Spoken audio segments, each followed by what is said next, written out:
सर्व ऊस उत्पादक सभासद, बिगर सभासद, शेतकरी बांधवांना नमस्कार. आपणा सर्वांना माहिती आहे की गेल्या 3 आठवड्यापूर्वी माझ्यावरती जरा पाठीच्या आजारामुळं एक शस्त्रक्रिया करण्यात आली आणि त्यामुळं मला काही दिवसांकरता डॉक्टरांनी बेड रेस्टची विश्रांती घेण्यास सांगितलेलं आहे. त्यामुळं इच्छा असून देखील उद्या 4 सप्टेंबर रोजी आपल्या भीमाशंकर सहकारी साखर कारखान्याची 29वी वार्षिक सर्वसाधारण सभा ही संपन्न होत आहे आणि या सभेमध्ये मला तब्येतीच्या कारणामुळे उपस्थित राहता येणार नाही. तरी माझी आपणा सर्व ऊस उत्पादक सभासद बांधवांना विनंती आहे की आपण ज्या गोष्टीवरती प्रामुख्याने फोकस करणार होतो, चर्चा करणार होतो आणि आपल्या हिताचं, संस्थेच्या हिताचे, कामगारांच्या हितांचे जे काही विषय होते तर त्या संदर्भात मला जे म्हणणं मांडायचं होतं येत्या 4 तारखेला सभेमध्ये ती आपणा सर्वांच्या समोर या निमित्ताने मांडू इच्छितो. माझी आपणाला विनंती राहील की आपल्याकडे अहवाल आले असतील, कोणाकडे नसेल तर त्यांनी इतर कोणाकडे आला असेल तर त्यातून माहिती घ्यावी आणि जे काही चुकीचं असेल त्याच्यावरती बोट ठेवून योग्य जे असेल ते संस्थेच्या सभासदांच्या, शेतकऱ्यांच्या हिताचा निर्णय घेण्यास आपण सर्वांनी भाग पाडलं पाहिजे अशी माझी आपणास विनंती आहे. मी या निमित्ताने आपणास सर्वांना सांगू इच्छितो प्रामुख्याने आपले जे काही मुद्दे आहेत, प्रामुख्याने एक गेल्या अनेक वर्षांपासून की ऊस उत्पादकांना सभासदत्व मिळावं, अनामत ज्यांचे सभासद शेअरच्या रकमा आहेत त्यांना सभासदत्व मिळावं. त्याचप्रमाणे ऊस तोडीच्या संदर्भामधली चर्चा आहे.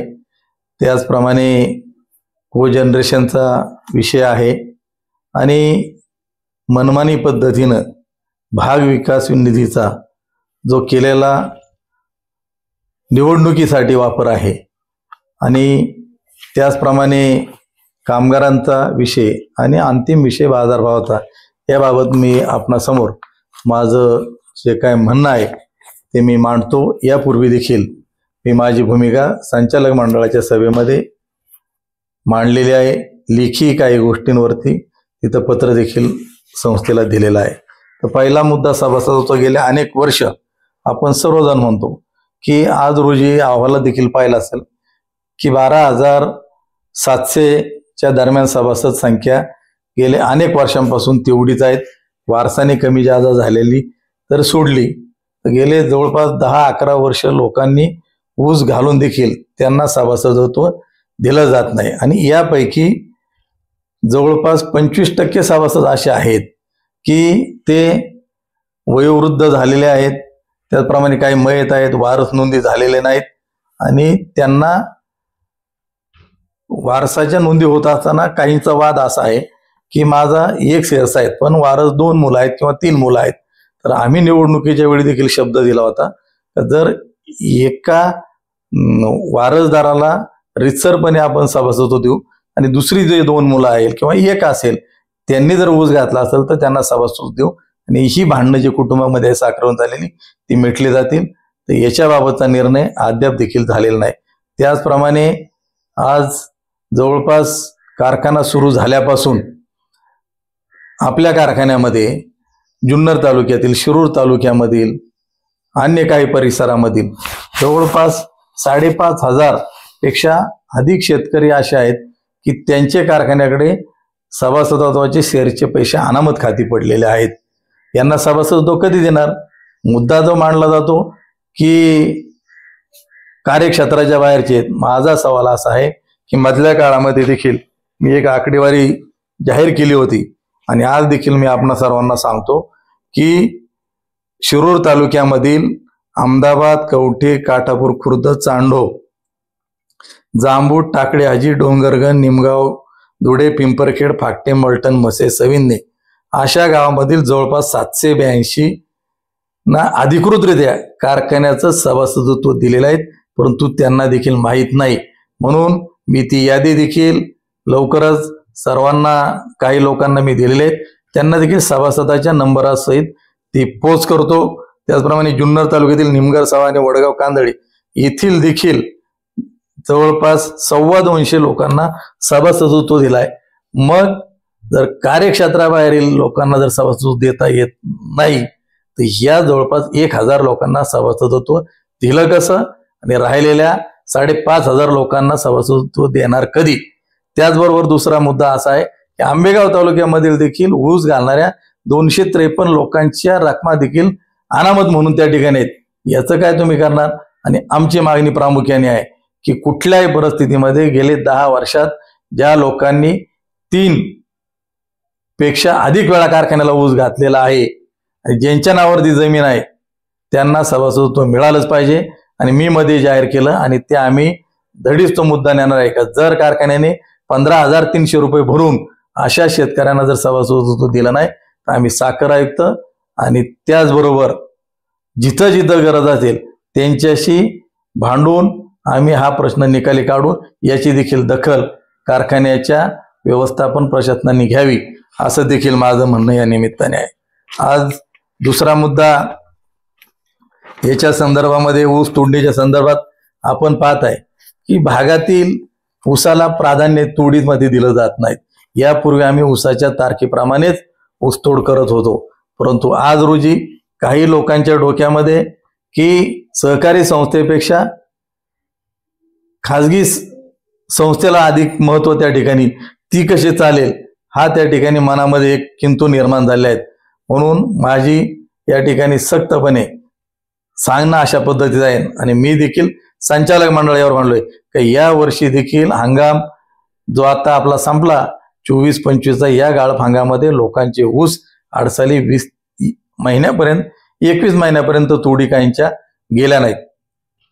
आणि आज जो ऊस लांबचा आहे की त्याला 100 रुपयापेक्षा अधिक प्रति मेट्रिक टनाला खर्च येतो असा ऊस त्या ठिकाणी आणून गाळप केलेला आहे। तर याच्याबाबत देखील नोंद घेतली गेली पाहिजे आणि लांबचा ऊस हा कुठल्याही परिस्थितीत या वर्षी आणता कामा नये आणि कारखान्याने 50 किलोमीटरच्या आतला 40 किलोमीटरच्या आतला ऊस हा प्राधान्याने तोडला पाहिजे। मोठ्या प्रमाणामध्ये ऊस इथं उपलब्ध असताना लांबची वाहतुकीपोटी हे अतिरिक्त पैसे जातात आणि त्याचा भावावरती परिणाम होतो, याची देखील नोंद घेणं। त्याचबरोबर शेतकऱ्याच्या शेतामध्ये ट्रॅक्टर गाड्या येत असतात आणि ह्या गाड्या आल्यानंतर त्याचं जे पुढचा ट्रॅक्टर आहे त्याची हॉर्स पॉवर कमी असतं आणि मागचा ट्रेलर मोठा असतो आणि त्यामुळं 8-8 टन 10-10 टन शेतात ज्यावेळी तो ट्रॅक्टर भरला जातो अशा वेळी शेतकऱ्याला JCBनं तो ट्रॅक्टर बाहेर काढून द्यावा लागतो किंवा स्वतःच्या ट्रॅक्टरने गाड्या ओढून द्याव्या लागतात आणि हे मोठ्या प्रमाणामध्ये प्रति ट्रॅक्टर गाडी बाहेर काढण्याकरता 300 ते 400 रुपये एका शेतकऱ्याला खर्च येत असतो। आणि ही रक्कम आपल्याला वाटते थोडी, परंतु जर ओव्हरऑल सगळी बेरीज केली तर ह्या मोठ्या लाखामध्ये तफावत होती। तेव्हा याच्यावर देखील निर्बंध आला पाहिजे हे देखील या निमित्ताने सांगतो। आणि हा जो होणारा खर्च आहे तो त्या वाहतूकदाराच्या बिलामधून त्या ठिकाणी कट करण्यात यावा। शेतकऱ्याला ट्रॅक्टर गाड्या बाहेर ओढण्याचा खर्च आहे, कारण काहीकडे ट्रॅक्टर देखील नाहीत, याच्याबाबत देखील नोंद घेणं हे अत्यंत गरजेचं आहे। त्याचबरोबर आज या अहवालामध्ये देखील विषय आहे की 7 आणि 8 नंबरचे भाग विकास निधीच्या संदर्भामध्ये मी आपणाला सांगू इच्छितो की भीमाशंकर कारखान्यामध्ये भाग विकास निधीची रक्कम ही गेल्या वर्षी देखील ही शिल्लक जी होती ही जवळपास 11 कोटीच्या दरम्यान रक्कम शिल्लक होती। वेळोवेळी लोकांनी मागणी केली परंतु ती खर्च करण्यात आली नाही आणि आता खरोखर ध्यानात आलं की ही रक्कम खर्च का करण्यात आली नाही। मी आपणा सर्व बांधवांना पुराव्यानिशी या निमित्ताने सांगू इच्छितो की आता हा जो विषय चर्चेला येणार आहे भाग विकास निधीच्या संदर्भामध्ये, तर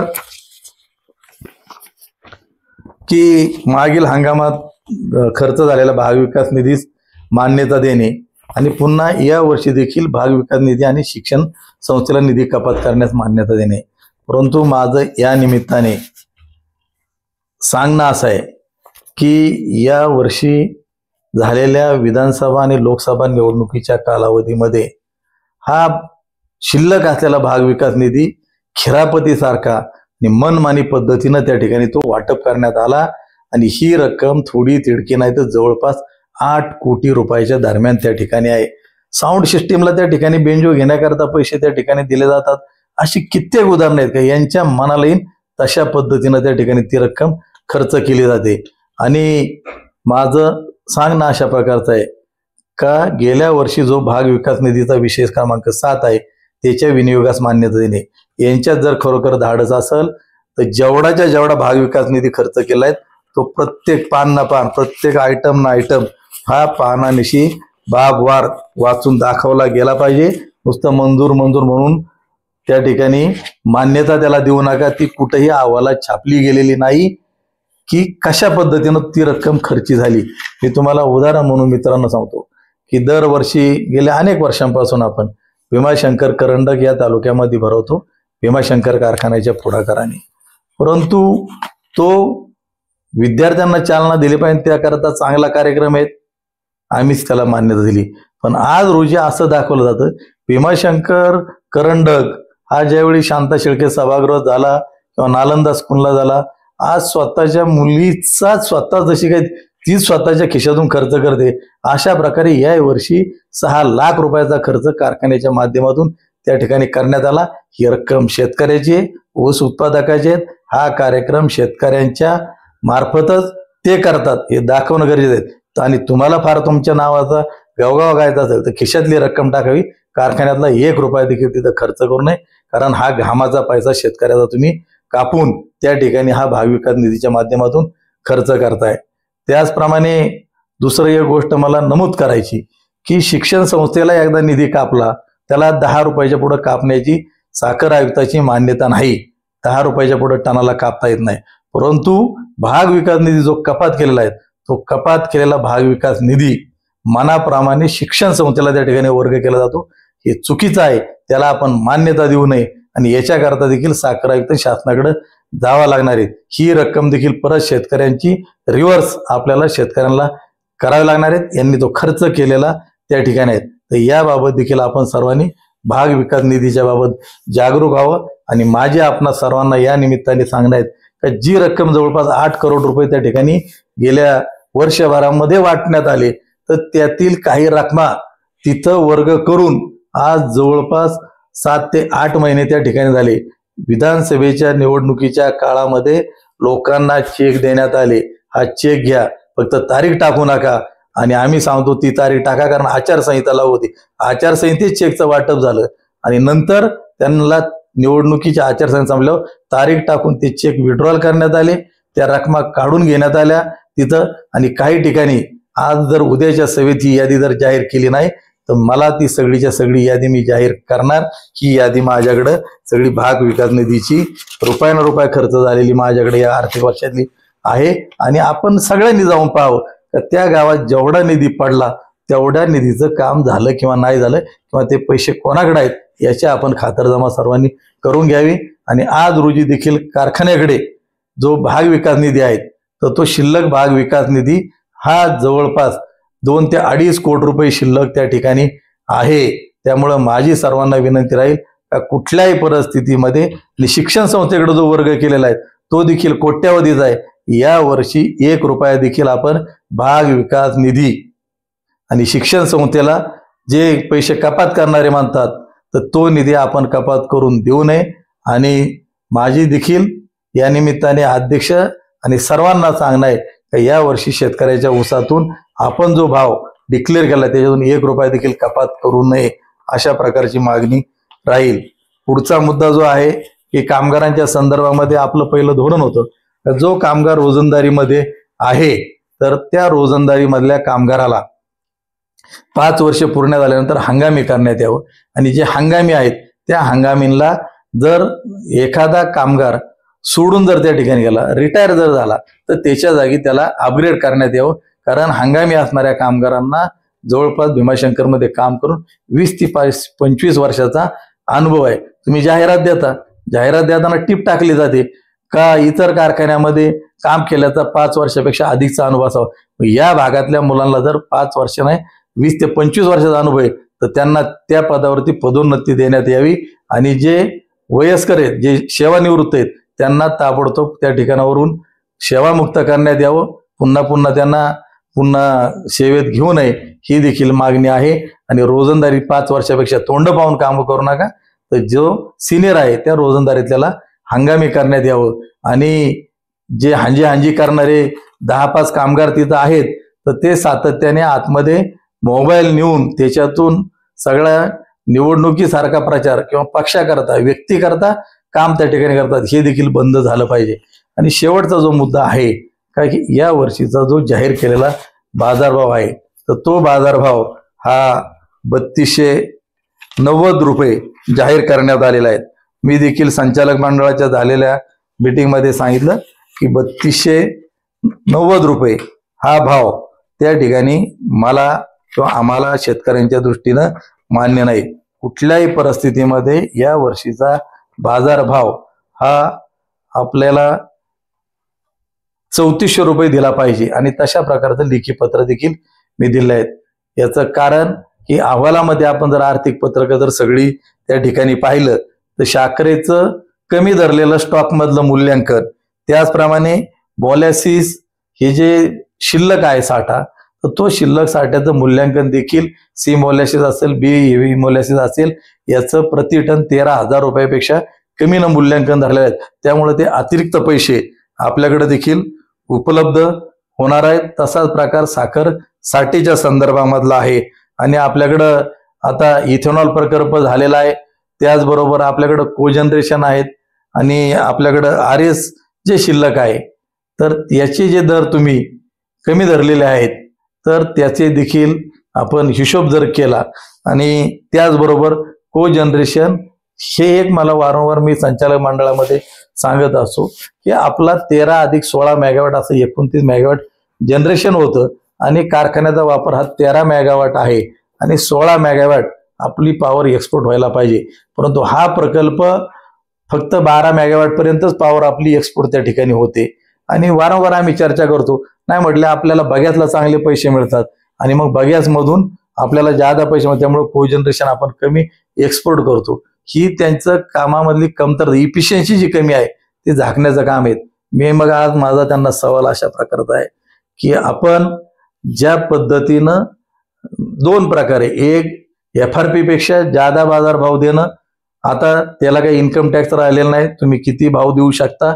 आणि दुसरं की जो RS चे नॉर्म्स आहेत, RSF प्रमाणे की आपण 70-30 फॉर्म्युल्यामध्ये देखील देतो. मग RSFच्या याच्याप्रमाणे जो शिल्लक आपला बघायचा साठा जो आहे त्याच्यामध्ये MERC म्हणजे महाराष्ट्र वीज नियामक आयोग जे आहे ते विजेचे दर काय असावे ते ठरवून देतं. त्यांनी जो बघायचा दर 2700 रुपये प्रति मेट्रिक टन ठरवून दिले आहेत आणि आपण शिल्लक साठ्याचं मूल्यांकन हे 1600 रुपये प्रति मेट्रिक टनापेक्षा कमी केलेलं आहे. ही पडणारी मध्ये मोठी तफावत जी आहे ही सगळी जर विचार केला तर कुठल्याही परिस्थितीमध्ये 3400 रुपयाचा भाव देऊन आपला कारखाना नफ्यात त्या ठिकाणी राहू शकतो. म्हणून हा जो भाव जाहीर केलेला आहे तर त्याच्यामध्ये अधिक 100 रुपये देऊन शेतकऱ्यांना 3400 रुपये भाव मिळाला पाहिजे. अशा प्रकारची या निमित्ताने माझी मागणी ही आहे. यापूर्वी देखील आपण सर्वजण या कारखान्याच्या वार्षिक सभेला येत होता यावेळी, आणि आपण की ज्या पद्धतीनं मी जे काय आहे ते पुराव्यानिशी सगळे मुद्दे आपल्या पुढे सांगत होतो आणि त्याची दखल घेऊन ज्या पद्धतीनं आपल्याला गेल्या वर्षी देखील त्याच्या अगोदरच्या वर्षी प्रति टनाला 100 म्हणा, 200 म्हणा, 150 म्हणा, काही ना काहीतरी भाव आपल्या पदरात पडत होता.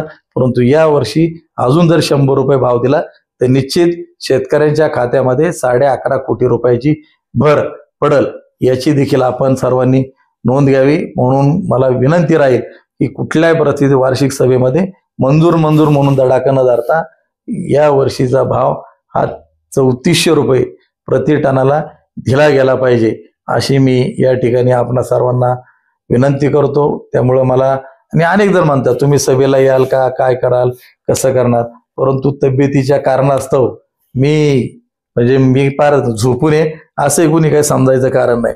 मी माझं स्वतःचं सगळं ठीक आहे. फक्त डॉक्टरनी सांगितलं की पहिल्यासारखं किंवा पहिल्यापेक्षा अधिक जोमाने तुम्हाला काम करायचं असेल तर तुम्ही अजून 1-3 आठवडे बेड रेस्ट त्या ठिकाणी घ्या. म्हणून डॉक्टरांच्या सांगण्यानुसार मी बेड रेस्ट घेतोय. आपण याची सर्वांनी नोंद घ्यावी. धन्यवाद. फेसबुकला आमचे पेज लाईक करा आणि आमचा युट्यूब चॅनेल सबस्क्राईब करा. वास्तव मराठी.